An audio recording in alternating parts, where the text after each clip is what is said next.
Hello students, today I am going to explain you third poem Keeping Quiet from class 12th. So here we can see about the poet.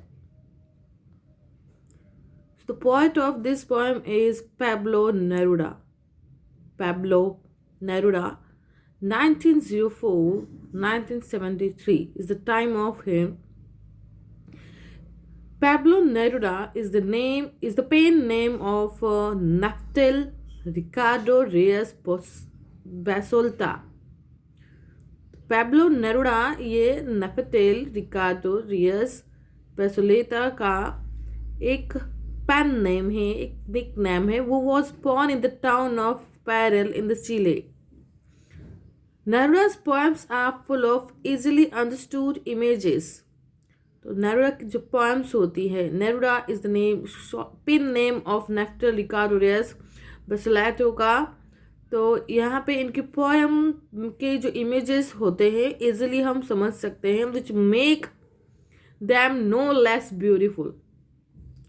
So the meaning of no less beautiful, that means it is so beautiful images we can see there. He won the Nobel Prize for Literature in the year 1971. तो 1971 में उनको Nobel prize मिलता है. In this poem, Neruda talks about the necessity of quiet introspection. तो इस poem के अंदर Neruda जो है बात करता है necessity of quiet introspection. मतलब हमें शांत रहकर अपने आप का एक आत्मनिरीक्षण करना है. हमने जो काम किया है उसको सोचना समझना है कि हम क्या कर रहे हैं, क्या नहीं कर रहे हैं. So that is what quite introspection and creating a feeling of a mutual understanding among human beings. और ये क्वाइट इंस्पेक्शन करके वो ह्यूमन बीइंग के अंदर एक म्यूचुअल अंडरस्टैंडिंग क्रिएट करना चाहते हैं. तो वो कैसे कर रहे हैं इस पोएम में वो हम देखेंगे. Now we will count to 12. अब यहाँ पे पोएम स्टार्ट हो रही है एंड पोएट कहते हैं now we will count to 12. तो यहाँ पे जो ये वर्ड है 12, इसका मीनिंग पोएम का यहाँ पे ये है कि जो हमारे दिन में 12 घंटे होते हैं या जो मंथ में 12 महीने होते हैं, तो उसके रिलेटेड ये वर्ड यहाँ पे रखा है 12. ये नंबर रखा है यहाँ पे 12, आपको पता ही है. Now we will count to 12. वो कहते हैं कि हम अब 12 काउंट करेंगे, मतलब जो हम 12 घंटे काम करते हैं, 12 महीने काम करते हैं वो. And we will all keep still. और ये पूरा करने के बाद हमें स्थिर हो जाना है, शांत हो जाना है. And we will all keep still. तो यहाँ पे जो पॉइंट है वो क्या चाहते हैं, पीस अचीव करना चाहते हैं. ओके तो इसीलिए वो यहाँ पे क्वाइट करना चाहते हैं लोगों को कि कुछ देर लोग शांत रहे, खुद को एनालाइज करे, पर्सपेक्ट करे, इंट्रोस्पेक्ट करे. For once on the face of अर्थ.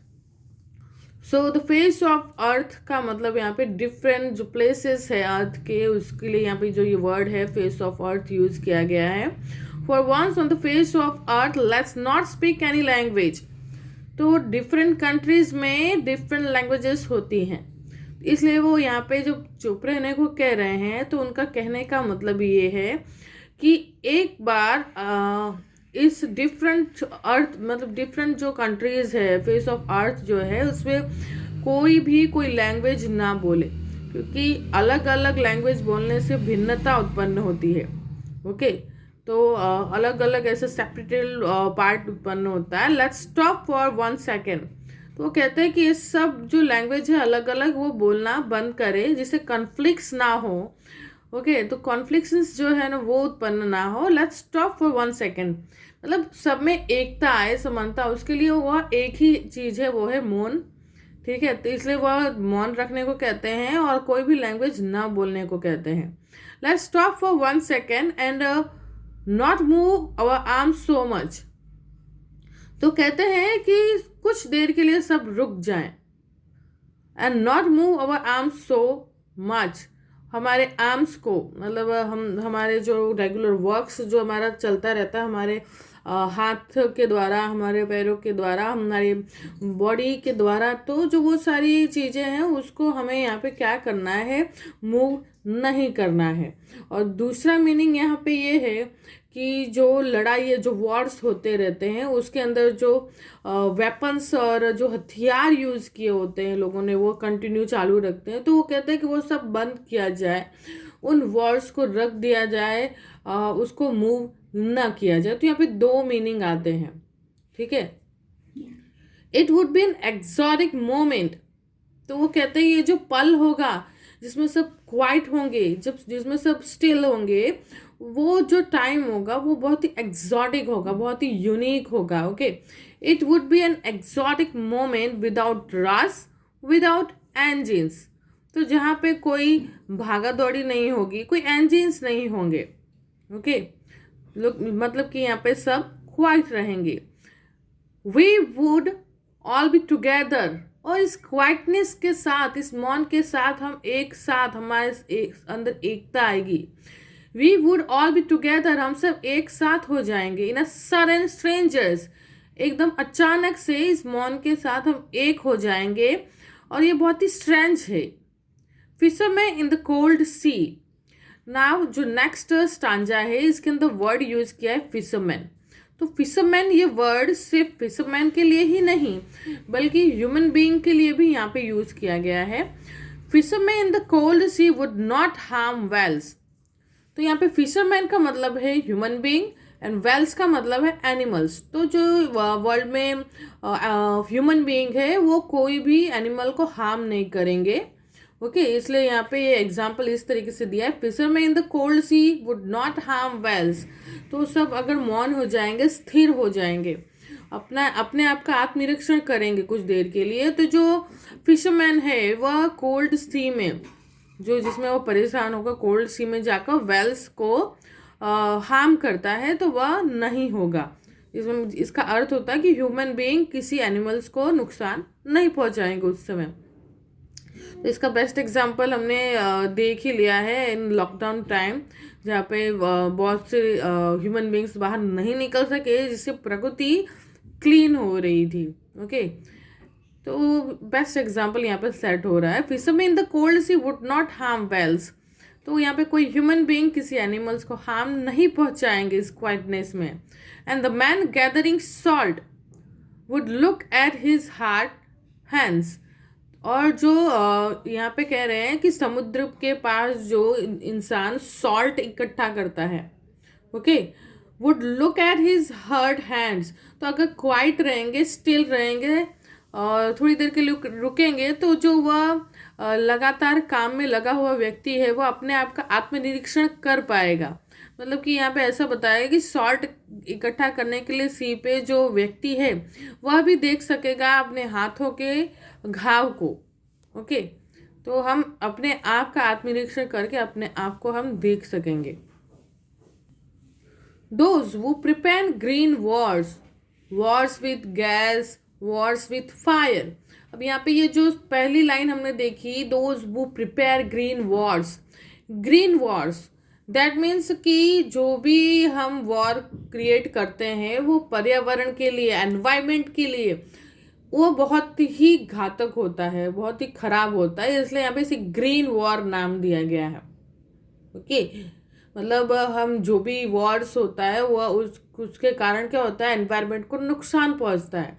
तो यहाँ पे ऐसा बोलते हैं कि जो भी वो व्यक्ति है जो एनवायरनमेंट के खिलाफ वॉर क्रिएट कर रहा है, those who prepare green Wars, Wars with gas, Wars with fire, तो बहुत ही कुछ केमिकल्स का यूज़ करके एनवायरनमेंट में गैस, जो बॉम्ब फूटते हैं या ऐसा जो भी होता है उसके कारण जो हमारे उसके द्वारा जो गैस उत्पन्न होती है तो वो एयर में फैलती है। तो वो भी कह रहे हैं कि जो वॉर्स कर रहे हैं गैस के साथ, जो वॉर्स कर रहे हैं फायर के साथ, विक्ट्री विथ नो सर्वाइवर्स, तो ऐसे लोगों को विक्ट्री तो मिलती है। ओके, जो वॉर कर रहे हैं उनको कहीं ना कहीं कोई दो पक्ष में से एक पक्ष जीतता ही है। तो जिस व्यक्ति को विक्ट्री मिलती है, victory with no survivors, victory तो मिल जाती है पर उसके पास कोई सर्वाइवर होता नहीं, उस विक्ट्री को मनाने वाला, ओके, सेलिब्रेट करने वाला कोई सर्वाइवर्स नहीं रह जाता है। Okay, victory with no survivors, तो ऐसी जीत कोई काम की नहीं है जहाँ पे वह कोई सर्वाइवर नहीं है, और वह हमारे एनवायरनमेंट के लिए भी अच्छा नहीं है, हमारे एनवायरनमेंट को खराब करता है, और हमारा एनवायरनमेंट ही हमारा सबसे बड़ा सर्वाइवर है अगर वो क्लीन रहता है तो।